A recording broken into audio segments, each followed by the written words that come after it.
Screen recorder দেখলাম, যদি হয় তাহলে ভালো হবে, সেটা আমি করতে পারবো, ইউজ করতে পারবো। ঠিক আছে, আচ্ছা বলো তোমার নাম বলো। আমার নাম বিদ্যার্থী ঘড়ুই। বিদ্যার্থী ঘড়ুই মানে কি? স্যার বিদ্যার্থী নামের মানে শিক্ষার্থী, সে শিখছে। মানে বিদ্যার্থী বাংলাতে কি বানান? বয় হস্যই দয় জফলা আকা থয় রেফ দীর্ঘই। তুমি বলতে পারবে কখন আমরা হ্রস্বই ব্যবহার করি, কখন দীর্ঘই ব্যবহার করি? স্যার কোনো ব্যক্তিবাচক যখন হয় তখন হ্রস্বই ব্যবহার করি, আর যখন ব্যক্তিবাচক ছাড়া কিছু হয় তখন দীর্ঘই ব্যবহার করি। যখন ব্যক্তিবাচক ব্যবহার করি তখন হ্রস্বই। কেউ বলবে উত্তর? স্যার সাধারণত এটা উল্টো হবে না, যেরকম প্রাণীর ক্ষেত্রে দীর্ঘই ব্যবহার হয় কিন্তু শ্রেণীর ক্ষেত্রে হ্রস্বই ব্যবহার হয়। আর কেউ? স্যার স্ত্রীবাচক শব্দ বোঝাতে গেলে দীর্ঘই ব্যবহার হয়। স্যার লিঙ্গ পরিবর্তনের সময় স্ত্রী পুরুষ থেকে স্ত্রী করতে গেলে দীর্ঘই ব্যবহার হয়। দেখো একটা সহজ উদাহরণ হলো, স্যার আমি বলতে স্যার বলো। হ্যাঁ স্যার বলছি, যখন দীর্ঘ স্বর অর্থাৎ স্বরটাকে যখন দীর্ঘ করতে হয় বা বড় করতে হয় তখন হচ্ছে দীর্ঘই ব্যবহার করা হয়, যখন স্বরটা ছোট হয় তখন হর্ষই ব্যবহার করা হয়। এইটাই গ্রহণযোগ্য বেশি। অনেক রকম উত্তর হতে পারে। আমরা যখন হ্যাঁ নাই উত্তর দিই, মানে কোনো একটা জিনিস জিজ্ঞেস করছি ইনস্ট্যান্ট তার হ্যাঁ নাই উত্তর, তখন আমরা কয়ের হ্রস্ব লিখছি, মানে শুধুমাত্র। আর দীর্ঘই কখন লিখছি? দীর্ঘিকার যখন আমরা একটু লেন্দি কিছু জানছি, বুঝতে পেরেছো? এইটাই দীর্ঘি, মানে প্রতি ক্ষেত্রেই দীর্ঘর ক্ষেত্রেই ওই দীর্ঘ এই টাইপটা আসছে। ঠিক আছে, তুমি তোমার সম্পর্কে বলো। স্যার আমাকে আমার সম্পর্কে বলতে যাওয়ার জন্য অনেক ধন্যবাদ। পজ করো, এটা কিন্তু বলবে না, এটা আমি আগের দিন বলতে ভুলে গেছি, একজন বলেছি, আমি লিখতে ভুলে গেছি। আমি তোমাকে যখন বলছি তুমি তোমার সম্পর্কে বলো, আর ধন্যবাদের কিছু না। ঠিক আছে, তুমি শুরু করো। একমাত্র ডেমোর আগে পারমিশন নেবে, রিদমটা নষ্ট হবে, কিছু লাভ হবে না ওটাতে। প্রতি কোশ্চেনে আরেকজনকে দিতে না একটা কোশ্চেন, তারপর বললো যে হ্যাঁ আমাকে এই কোশ্চেন করার জন্য ধন্যবাদ। ধন্যবাদের কিছু নেই, ওরা তুমি ইন্টারভিউ করে নিতে এসেছে, কিছু হবে না, এতে চাকরি পেয়েছে, মানে এটা নয় যে তোমার উপর এক্সপেরিমেন্ট আমি করে নিচ্ছি। ঠিক আছে, বলো। আমার নাম বিদ্যার্থী ঘড়ুই। আমি দক্ষিণ চব্বিশ পরগনা জেলার অন্তর্গত সিহাই গ্রাম থেকে আসছি। আমি 2014 সালে মাধ্যমিক পাস করেছি, 2016 সালে উচ্চ মাধ্যমিক পাস করেছি এবং 2016-18 শিক্ষাবর্ষে Beltala primary teachers training institute থেকে ডিএলএড কোর্সটি কমপ্লিট করেছি। এরপর স্যার আমি 18-21 বর্ষে কলকাতা ইউনিভার্সিটির আন্ডারে জুলজিতে অনার্স কমপ্লিট করি। বর্তমানে আমি শিক্ষকতা করি, বাচ্চাদেরকে পড়াই। এছাড়াও বাচ্চাদের সাথে আমার সময় কাটাতে খুবই ভালো লাগে। আমি আমার অবসর সময় আমার আশেপাশের বাচ্চাদের নিয়েই কাটাই। আর বর্তমানে আমি আপনার সামনে ইন্টারভিউ কক্ষে আছি। দরকার নেই, বর্তমানে তোমার সম্পর্কে বলতে বর্তমানে তুমি আমার সামনে আছো, এটা বলা যাবে না, এই লাইনকে রিমুভ করতে। ঠিক আছে, বাকি তুমি ঠিক বলেছো। তুমি কোন স্কুলে পড়াও? স্যার আমি ক্লাস 1 থেকে 4 পর্যন্ত বাচ্চাদের পড়াই। টিউশন পড়াও? টিউশন পড়ানো বলতে নিজের আশপাশের জন্য দুটো বাচ্চাকে পড়াই আর কি। আচ্ছা, তুমি 1 থেকে 4 অবধি পড়াও। তুমি এটা বলতে পারবে যে 1 থেকে 4 অবধি ম্যাথের সিলেবাসটা কিভাবে এগিয়েছে? হ্যাঁ স্যার বলতে পারবো। বলো। স্যার ক্লাস 1 এর বইতে যে প্রথমে ছিল যে ছোটখাটো ধারণা, যে কোনটা বড় ছোট লম্বা ভারী ছিল। তারপর স্যার সংখ্যার ধারণা একটু দেওয়া ছিল এবং ওই কোনো কিছু জিনিস ছবি দেখিয়ে গুণের যোগ বিয়োগ এই ধারণা ছিল। শূন্যের ধারণা প্রথম শ্রেণীতেই আছে।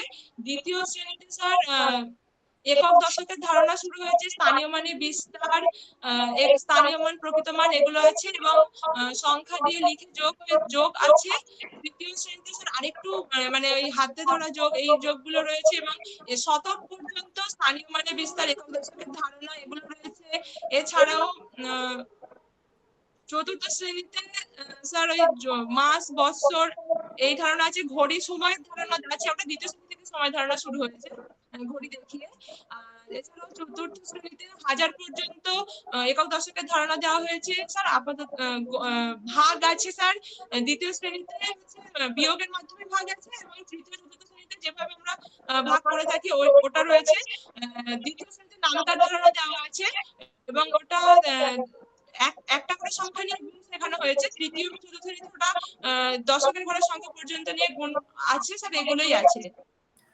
ঠিক আছে, আমি বাকিদেরকে বলছি এইটাই বলতে হবে।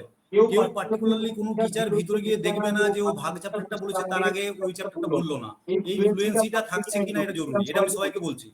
সিলেবাস একদম বিরাট হো করে মুখস্থ করা না, সিলেবাসে শুধু এই জিনিসটা করবে যে তুমি ফ্লুয়েন্ট প্রি প্রাইমারি থেকে 5 অবধি কোনো একটা সাবজেক্টের পর পর বলতে পারছো না, তোমার মাথার মধ্যে ক্লিয়ার যে ক্লাস 3 তে কি আছে, তিনটা জিনিস চারটা জিনিস বললেই হবে, বাস। ঠিক, ভালো। তোমার বাড়ি কোন জেলাতে? স্যার দক্ষিণ 24 পরগনা জেলায়। দক্ষিণ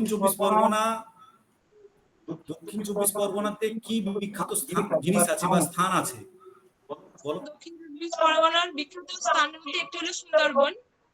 আচ্ছা, সুন্দরবনে এমন কিছু উদ্ভিদ থাকে যে উদ্ভিদগুলো আমাদের দিকে দেখা যায় না সচরাচর, কি উদ্ভিদ থাকে?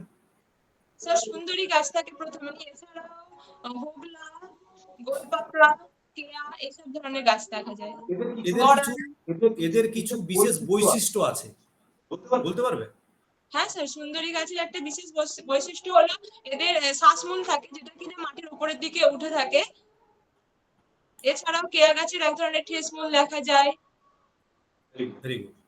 তাহলে তুমি বলো যে আমরা দিনের বেলায় অক্সিজেন তো গাছের কাছ থেকে পাই, গাছ কি নেয় দিনের বেলায় আমাদের কাছ থেকে? গাছ পরিবেশ থেকে যখন খাবার তৈরি করে, মানে সালোক সংশ্লেষ হয়, ওই সময় কার্বন ডাই অক্সাইড নেয়।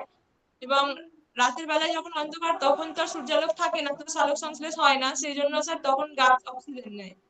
তুমি সালোক সংশ্লেষ প্রক্রিয়াতে কি কি ইনপুট হয় এবং কি কি আউটপুট হয় বলতে পারবে?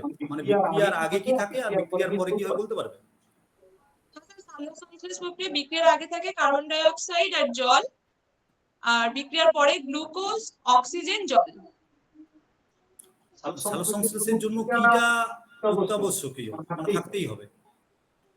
সালোক সংশ্লেষের জন্য ক্লোরোফিল সবার আগে থাকতে হবে, মানে ক্লোরোফিলের উপস্থিতি।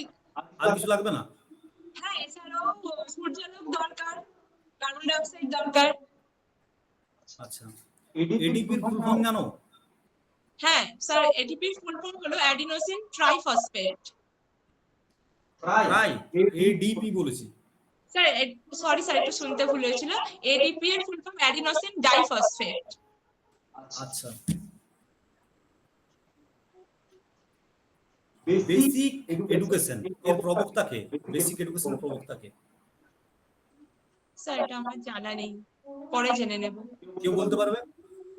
গান্ধীজি। গান্ধীজি। Very good. আচ্ছা, তোমাকে বলছি বিদ্যার্থী, তুমি বলবে কিন্ডারগার্টেন পদ্ধতি কে আবিষ্কার করেন?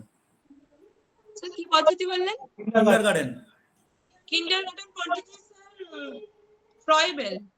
ফ্রয়েবেল কোথাকার লোক ছিলেন জানো? না স্যার, জানা নেই। আচ্ছা, জার্মানির লোক ছিলেন।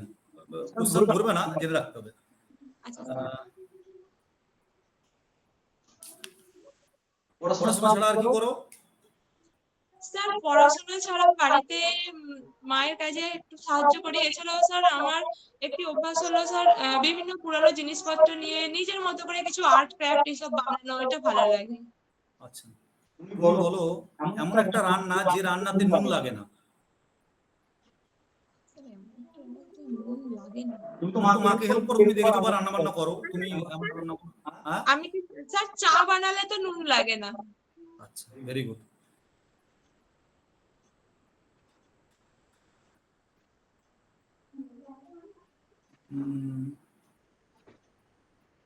তুমি বলতে পারবে বুদ্ধি সম্পর্কিত অনেকজন শিক্ষাবিদ বিভিন্ন রকম আলোচনা করে গেছেন, স্ফিয়ারম্যানের কি উপাদান তত্ত্ব ছিল? স্ফিয়ারম্যান কি বলেছেন? না স্যার, এই মুহূর্তে মনে পড়ছে না স্যার। আমি কেউ বলতে পারবে? দ্বি উপাদান ভেরি গুড। আচ্ছা, আর্ট এন্ড ক্রাফটের মধ্যে তুমি আগে বলো যে কোলাজ কাকে বলে? স্যার কোলাজ সম্পর্কে যতটুকু জানি স্যার, মানে বিভিন্ন ম্যাগাজিন, মানে বিভিন্ন কালারফুল কাগজ, এগুলোকে মানে যেগুলো কিনা ব্যবহার হয় না, ওগুলোকে ছোট ছোট করে টুকরো করে নিয়ে আমরা বিভিন্ন ধরনের পৌরাণিক কাহিনী, মানে যেটা আমরা তুলে ধরতে চাই সেগুলো বানাতে পারি আঠা দিয়ে বসিয়ে আর কি। স্যার আমি এতটুকুই জানি কোলাজ সম্পর্কে। ওটা আর বলবে না, এতটুকুই জানি। এতটুকু জানি আর বলবে না। ঠিক আছে, তুমি অফ করো, আমি তোমার যা কিছু ড্রব্যাক আছে যা আছে আমি লিখে দিয়েছি, আমি ছবি করে পাঠিয়ে দেবো, ঠিক আছে? স্যার আমার একটা মনে আছে, সেটা হলো স্যার আমার না এই ডিএলএড মানে কোর্স মানে বিশেষ করে সিডিপি এডুকেশন পার্ট, এটা তো মানে কখনোই আমার মানে ছিল না সাবজেক্ট ব্যাকগ্রাউন্ডে।